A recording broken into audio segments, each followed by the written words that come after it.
శాశ్వతమైన కృపతో మమ్మల్ని ప్రేమిస్తున్న మా ప్రియ పరలోకపు తండ్రి, మీకు స్తోత్రములు కృతజ్ఞతాస్తుతులు చెల్లించుకుంటున్నా.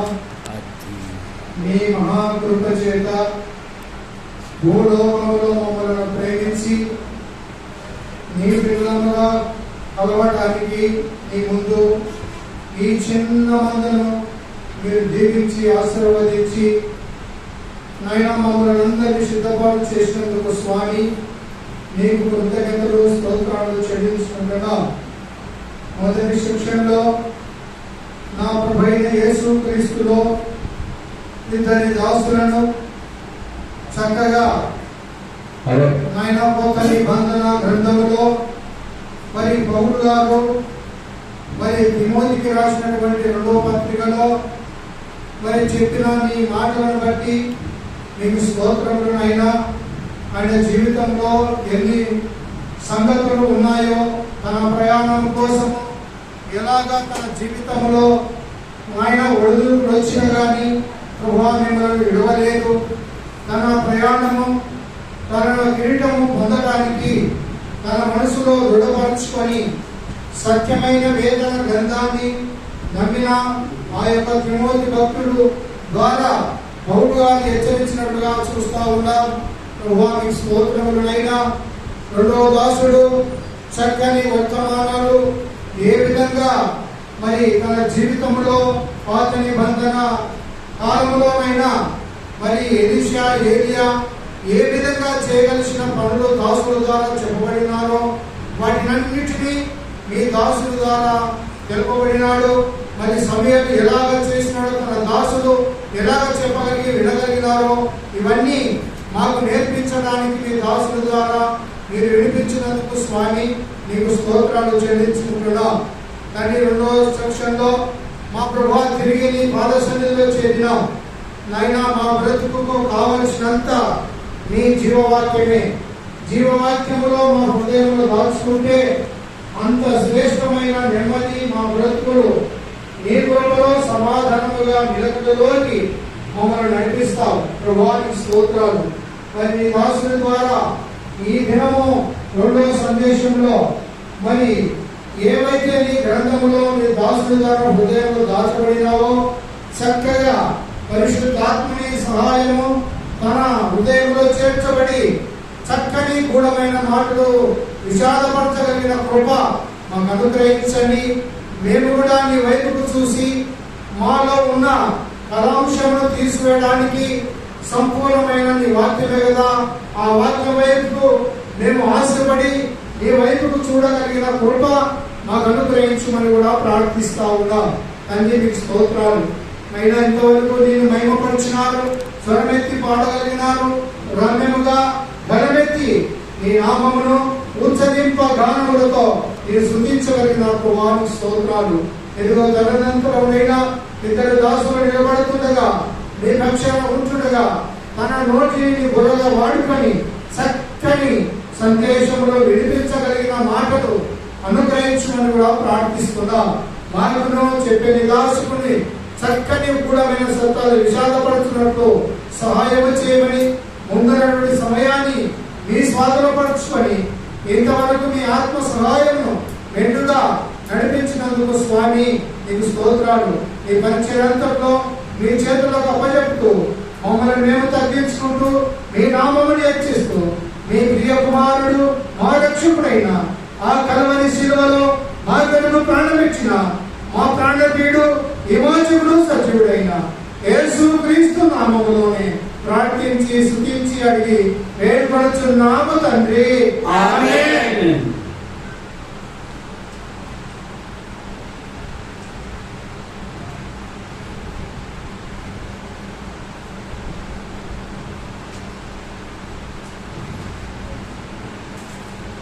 మన ప్రియులు పెసరవాయి సహోదరులు సుదర్శనం గారిని బట్టి ప్రభువును ఎంతగానో స్తుతిస్తూ ఉన్నాం. ఎందుకంటే ఆయన కుటుంబంలో, ఆయన జీవితంలో మరి హార్ట్ సంబంధంగా ఆపరేషన్ విషయంలో అద్భుతమైన సహాయం చేసి తిరిగి ఈ రోజు సహవాసంలో ఈ విధంగా పాలు పంచుకున్నటకు ఇచ్చిన ధన్యతను బట్టి ప్రభుని స్తుతిస్తూ ఉన్నాము. వారి కుమారుడు ఎదుగుదల కొరకు కూడా ప్రార్థన చేయి. మొదటి కీర్తన 1-2 వచనాలు. దుష్టుల ఆలోచన చొప్పున నడవక, పాపుల మార్గమున నిలవక, అపహాసకులు కూర్చుని చోటను కూర్చుండక, యెహోవా ధర్మశాస్త్రమునందు ఆనందించుచు దివారాత్రములు దానిని ధ్యానించువాడు ధన్యుడు. అతడు నీటి కాలమున ఎవరైనా నాటబడిన వాడై ఆకు వాడక తన కాలమందు ఫలమించు చెట్టు వలె ఉండును. అతడు చేయుదనికయు సఫలమగును. ఇదిలో చాలా మంది ఈ మొబైల్ ఫోన్ వచ్చినాక దేవుని గ్రంథమును పఠించుట ఆసక్తి తగ్గిపోయినది. బైబిల్లో 66 పుస్తకాలు ఉన్నాయి. అందులో పెద్ద పుస్తకము కీర్తనలు. ఇందులో పెద్ద కీర్తన ఉంది, అలాగే చిన్న కీర్తన కూడా ఉంది. పాత నిబంధన భక్తులు విశ్వాస మార్గంలో వారు వెళుతూ ఉన్నప్పుడు వారు శ్రమలకు, బాధలకు, ఇరుకులకు, ఇబ్బందులకు గురి అయినప్పుడు వారు ఆందోళన పడలేదు, కానీ వారు ప్రార్థించడం నేర్చుకున్నారు. 34వ కీర్తన 4వ వచనములో, నేను యెహోవా యొద్ద విచారణ చేయగా యెహోవా నాకు ఉత్తరం ఇచ్చెను, నాకు కలిగిన భయములన్నిటిలో నుండి ఆయన నన్ను తప్పించెను. దావీదు జీవితంలో 9 మారులు దేవుని యొక్క విచారణ చేసును అనే మాట మనకు దొరుకుతుంది.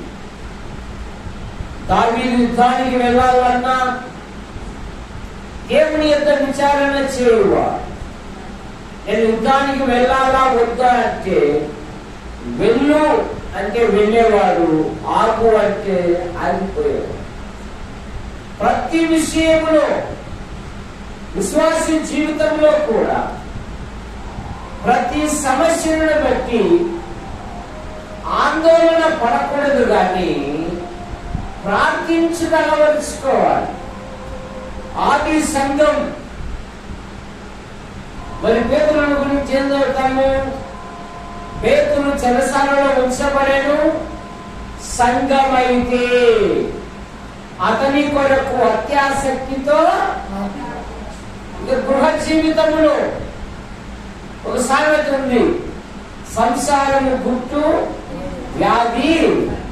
నీ కుటుంబంలో ఈ అవసరతలు ఉన్నాయో పొరుగు వాళ్ళు చెప్పకూడదు. నువ్వు పొరుగు వాళ్ళు చెప్పావనుకో తెల్లారకల్లా అవ్వకంతా చాటింగ్ చేసి ఉంటారు. అందుకని పిలుపు పత్రిక 4:6 ఏముందంటే, దేనిని గూర్చి చింతపడకుడు గాని ప్రతి విషయమునందు ప్రార్థనా విజ్ఞాపనముల చేత కృతజ్ఞత పూర్వకముగా మీ విన్నపములు దేవునికి. అక్కడే జవాబుని 19వ వచనంలో, కాగా దేవుడు తన ఐశ్వర్యము చొప్పున క్రీస్తు యేసు మహిమలో మీ ప్రతి అక్కర, మీరు అడుగు వాటి కంటే ఊహించు వాటి కంటే అత్యధికముగా దయచేయు దేవుడు ధారాళముగా. యాకోబు పత్రికలో ఎన్నోదాము, ఆయన ధారాళముగా ఇచ్చే దేవుడు అంట. కానీ ప్రార్థించడం మానేసినానే, బైబిల్ చదువుట మానేసినానే, ముస్లిం ముచ్చట్లకు ప్రాధాన్యత ఇస్తూ ఉన్నారు. అందుకని చాలా మంది సఫలులు కాలేదు, కానీ విఫలులు అయ్యారు. కానీ విఫలులు అవడానికి బైబిల్ ఏమని చెప్తుంది? యెహోవా ధర్మశాస్త్రమునందు ఆనందించుచు దివారాత్రము దాన్ని ధ్యానించువాడు ధన్యుడు. అతడు నీతి కాలంలో ఎవరో నాటబడిన వాడై ఆకు వాడక తన కాలమందు ఫలమిచ్చు, అతడు చేయుదంతయు సఫలము. సఫలము కావాలి అంటే ఉదయాన్నే ప్రార్థన చేసుకోవాలి. ప్రార్థన, 2 వాక్య ధ్యానం. మన ప్రభు అయిన యేసుక్రీస్తు వారు తన మహత్తు గల మాట చేత ఈ సర్వ ప్రపంచమును సృజించిన దేవుడు, ఆయన ఈ లోకంలో ఉన్నప్పుడు ఆయన పెందల కడే లేచి చాలా చీకటి ఉండగానే అరణ్య ప్రదేశములకు వెళ్ళి అక్కడ ప్రార్థన. కనుక నువ్వు ప్రార్థించాలి. యోసేపుని గురించి ఏం చదువుతాము? ఆదికాండం 39వ అధ్యాయము, ఆదికాండం 39వ అధ్యాయము 23వ వచనములో యెహోవా యోసేపునకు తోడై ఉండెను, అతడు చేయనిది యావత్తు యెహోవా సఫలము చేశాడు. సఫలం కావాలి అంటే 1 ప్రార్థించాలి, 2 వాక్య ధ్యానం. యోసేపు జీవితంలో దేవుడు తోడుగా ఉన్నాడంట. యోసేపు యొక్క ప్రతి పలుకులో దేవుని హెచ్చించాడు. తన సోదరులతో సమాధానం పడినప్పుడు ఒక మాట అంటాడు, మీరు కాదు నన్ను ఇక్కడికి పంపినది, మీకంటే ముందుగా దేవుడు నన్ను ఇక్కడికి పంపెను అనే మాట మనం.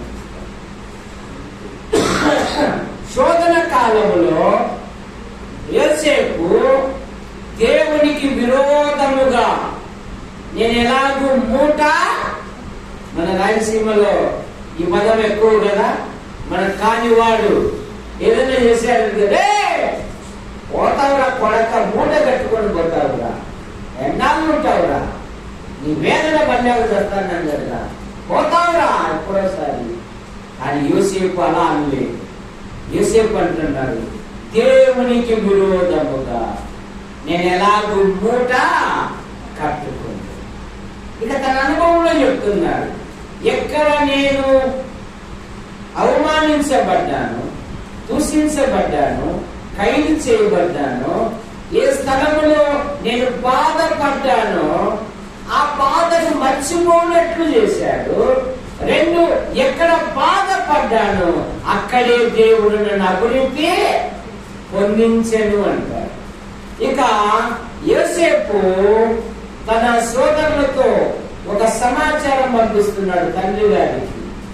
ఇదిగో మీరు వెళ్ళి మా నాన్నకి వర్తమానం చెప్పు, మీ కుమారుడైన యోసేపును ఐగుప్తునకును ఫరో ఇంటికి అధిపతిగా నియమించెను. నేను దేవుడికి భయపడి వాడను. ఇక చివరిలో అన్నాడు తన సోదరులందరినీ పిలిచి ఏమంటున్నాడంటే, రే నేను కూడా ఈ లోకాన్ని విడిచి వెళ్ళిపోతాను, కానీ దేవుడు మిమ్మల్ని చూడవస్తాడు. ఒకవేళ నేను చనిపోతే నా ఎముకలు ఇక్కడ పాతి పెట్టినా రేపు వాగ్దాన దేశానికి వెళ్తారే, అక్కడ నా ఎముకలను అక్కడ పూడ్చి పెట్టారు. ప్రతి పలుకులో యోసేపు దేవుని కనపరిచాడు. అందుకనే యెహోవా యోసేపునకు తోడై ఉండెను, అతడు చేయనది యావత్తు యెహోవా సఫలము చేశాడు. ఎలియాసు గొప్ప ప్రార్థనా పరుడు. ఎందుకంటే అబ్రహాము గురించి దేవుడే సాక్ష్యం ఇస్తున్నారు. ఏమని సాక్ష్యం? ఆదికాండం 18-19 చదువు రాజు. ఆదికాండం, నువ్వు మత్తయి సువార్తలో పోయినావు చూడు, ఎక్కడ పోయినావు అట్లా, అక్కడ వేరేది నీరేది పోకూడదు. ఇప్పుడు 18-19 ఆదికాండం 18వ అధ్యాయము 19వ వచనం. ఎట్లనగా యెహోవా అబ్రహామును గూర్చి చెప్పినది అతనికి తెలియజేయునట్లు తన తరువాత తన పిల్లలను తన ఇంటి వారును నీతి న్యాయములను వానికి ఆజ్ఞాపించినట్లు నేను ఎరుగుదును. మన విశ్వాసము మనవరికే ఉంది కానీ నేను క్రైస్తవ్యంలో వారి పిల్లలకు రావడం లేదు. వారి పిల్లలకు రావడం లేదు. కారణం ఏమంటే మన విశ్వాసాన్ని మన కుటుంబంలో పెంపొందింపజేయలేదు. రైట్, బడిపోరా, రైట్, నువ్వు చదువుకోరా, నువ్వు హోంవర్క్ చేసినావా, నీ పేరు చెప్పు. అమ్మా ఓనొచ్చి నువ్వు పెరిసి నువ్వు హోంవర్క్ చేసినావా అని ఇది అంటున్నాం కానీ అమ్మ ఉదయాన్నే మనం ప్రార్థన చేసుకుంటాం, ఉదయాన్నే బైబిల్ చదువుకుంటాం కదా, నువ్వు స్కూల్ బ్యాగ్ చేసుకున్నావు కదా, ఇట్లా అమ్మ ప్రార్థన చేసి పంపిస్తాం. యశ్వ ప్రభువా, నా పిల్లలు స్కూల్కి వెళ్తున్నారు, ప్రయాణాన్ని దీవించండి, ఉపాధ్యాయులు చెప్పు ప్రతి పాఠాన్ని అర్థం చేసుకున్నట్లుగా సులుకైన జ్ఞాన వివేకం దయచేయండి, తిరిగి వారు క్షేమంగా వచ్చినట్లుగా నీ కృపను దయచేయండి. నాకు 2 పిల్లలు, ఒక కొడుకు ఒక కుమార్తె. వాళ్ళను ఉయ్యాలు ఊపేటప్పుడు నేను ఆ గుంటూరు జిల్లా వాళ్ళు మనలాగా తాళ్లతో ఉయ్యాలు చీరలతో ఉయ్యాలు వేస్తారు. ఆ ఉయ్యాలు ఊపేటప్పుడు యెహోవా నా కాపరి, నాకు లేము కలగదు, పచ్చి గల చోట్ల ఆయన నన్ను పరుగులు చేస్తున్నాడు, శాంతికరమైన జలముల యొద్ద నన్ను నడిపించుతున్నాడు అని నేను ఆ ప్రాంతాల కీర్తన చెప్పేలోపు నా పిల్లలు నిద్రపోయేవారు. ఒకవేళ నిద్రపోకపోతే ఆ కీర్తన మీద వ్యాఖ్యానం చెప్పేవారు. అందుకని వాళ్ళు మధ్యరాత్రి కూడా బాత్రూమ్ వేసినప్పుడు వాళ్ళందరూ వాళ్ళు బాత్రూమ్ పోయి వచ్చి మళ్ళీ వచ్చి పడుకునేవాళ్ళు. కానీ ఈ కాలంలో బాత్రూమ్ పోవాలన్నా ఆకులప్పుడు ఏరా బాగా దొరుకుతున్నాయి, భోజనం లేదుమా, నువ్వు రామా, నువ్వు రామా, ఏం రా నిద్రలో. మన పిల్లలకు బాల్యం నుండి భక్తిని పెంపాల చేయాలి. భక్తిని ఏం చేయాలి? పెంపాల చేయాలి. తిమోతి ఇంటిలో విశ్వాసం అనే పదం ఎన్ని తరాలు ఉంది? మొదట అవ్వ రక్షణ పొందింది, తర్వాత అమ్మ రక్షణ పొందింది, తర్వాత అమ్మ గర్భంలో వచ్చిన తిమోతి కూడా రక్షణ పొందాడు. యవ్వనములో 2 సంఘాల సహోదరుల మధ్య మంచి పేరు పొందినవాడు. తల్లిదండ్రులు పంపించారు, రే నువ్వు దైవజనుడితో వెళ్ళు. దైవజనుడైన తిమోతితో నా కుమారుడైన తిమోతి అనిపించుకున్నాడు. ఓ తిమోతి అనిపించుకున్నాడు. ఓ దైవజనుడా నా ఈ సాక్ష్యాన్ని మన పిల్లలతో. కారణమేమి? మన పిల్లల పట్ల మనం బాధ్యత వహించడం. అబ్రహాం అయితే తన తరువాత తన వారును తన ఇంటి వారు ఇంట్లో పనిచేసేవారు. ఎలియాజరు కూడా ఆ బావి దగ్గర ఇంటర్వ్యూ పెట్టాడు. బావి దగ్గర ఏం పెట్టాడమ్మా? హలో అమ్మాయి, ఏం పెట్టాడు? ఏమని ఇంటర్వ్యూ పెట్టాడు చెప్పు, ఏమని చెప్పాడు? ఈ ముగ్గురులో నలుగురా, ఇద్దరా, ముగ్గురా అన్నాడా, ఎంతమంది అన్నాడు? ఏమని ఇంటర్వ్యూ పెట్టాడు తెలుసా? కింద నీకు పేరుల కథ, నువ్వు అనుభవ కూతురు కదా, ఏమని ఇంటర్వ్యూ పెట్టాడు? నువ్వే చెప్పండి ఆయన్ని. కనుక ఎలియాజరు ప్రార్థన చేస్తున్నాడు, ప్రభువా మీ ఊరు అమ్మాయి వస్తున్నారు, ఎవరైతే నాకు నా ఏనుగుల గాడిదల ఖచ్చితంగా చెప్పాలను, ఆ రోజు బలుపు ఎక్కింది. ఇప్పుడు నాకు నా ఒంటెలకు ఎవరైతే నీళ్లు చేతి పోసేదరో ఆమెయే నా యజమానుని కుమారునికి భార్య.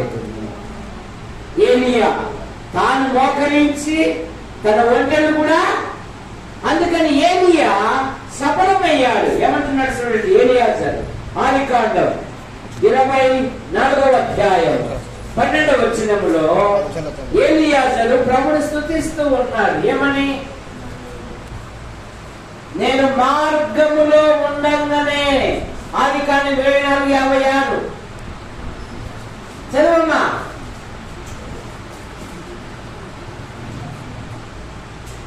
అప్పుడు యెహోవా, అప్పుడు అతడు యెహోవా నా ప్రయాణమును సఫలము చేసెను.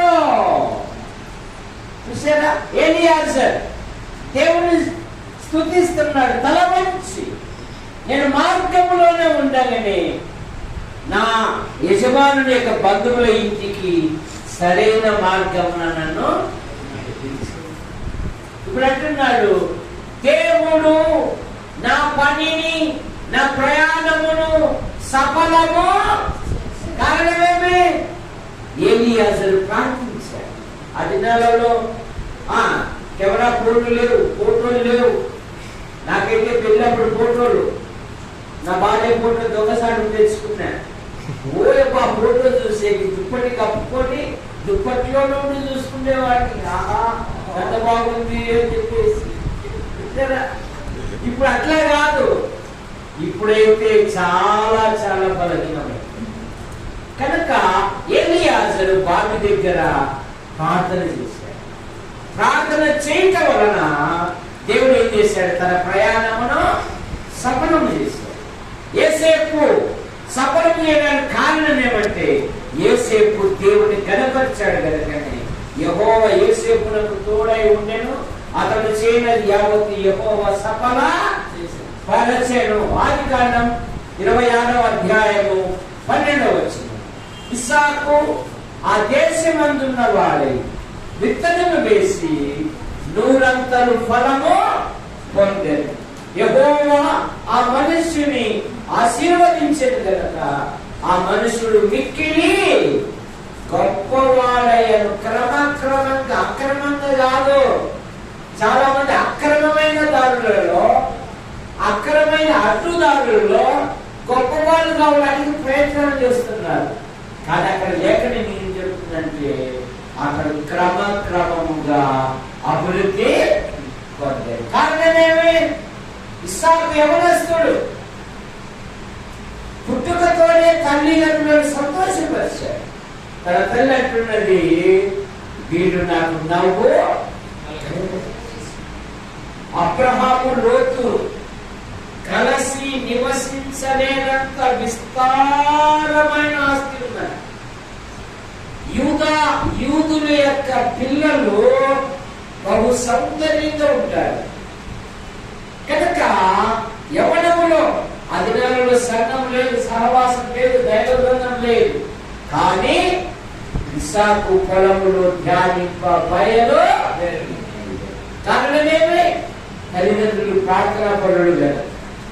తల్లిదండ్రులు ఇస్సాకు తన ఆధ్యాత్మిక జీవితంలో అబ్రహాము ద్వారా నేర్చుకున్నాడు, అలాగే శారా ద్వారా నేర్చుకున్నాడు. కనుకనే అతని పొలంలో ధ్యానింప బయలుదేరాడు. ఇప్పుడు కష్టించి పని చేస్తున్నాడు. ఆస్తిని బట్టి ఊరిలో కూర్చొని తింటే కొండ అయినా ఏమైనాదే. కనుక ఇస్సాకు అలా చేయలేదు. ఇస్సాకు ఆ దేశమందున్న వాడై విత్తనం వేసి 100 ఫలము పొందెను. తర్వాత మొదటి సమూయేలు గ్రంథం 18వ అధ్యాయము 5వ వచనంలో, ఈ 18వ అధ్యాయంలో సుబుద్ధి అనే పదము పలుమార్లు కనపడుతుంది.